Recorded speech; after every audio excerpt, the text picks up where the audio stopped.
Over the past 6 weeks, I followed Soju and Tuba.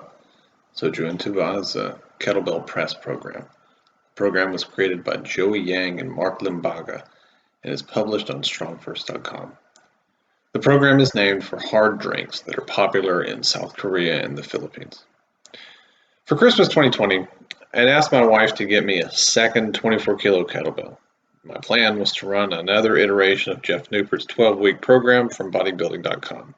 I had done that 12-week program last year and was very successful with it. But unfortunately, the 12-week program did not work out for me with 224s, simply because I wasn't strong enough for that weight.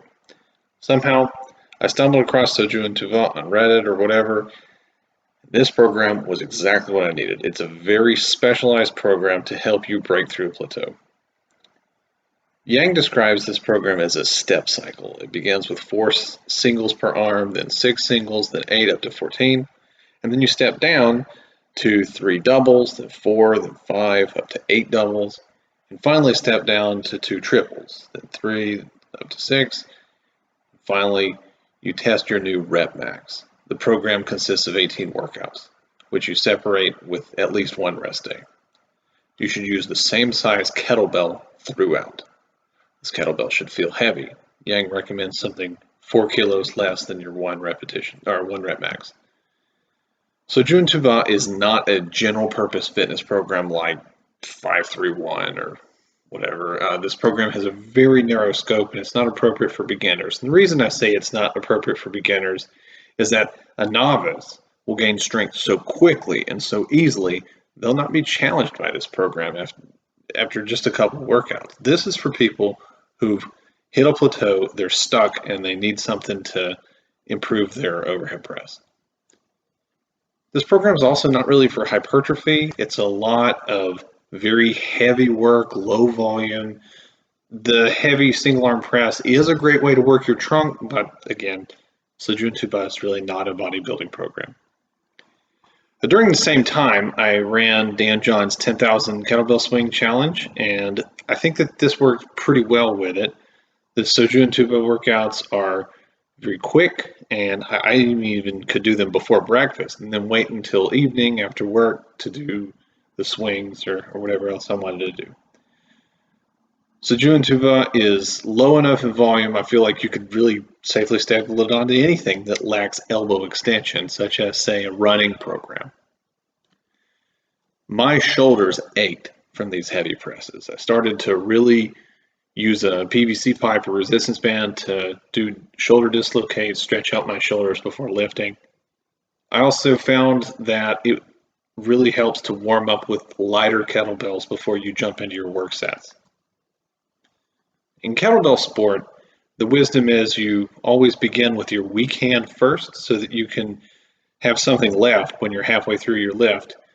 So I thought I was going to do that with Soju and Tuba, but I found that it really helped for me to start with my strong hand.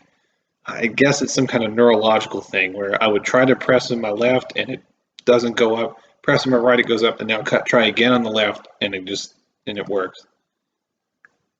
For the first few days, I had to take a lot of rest between reps and hands.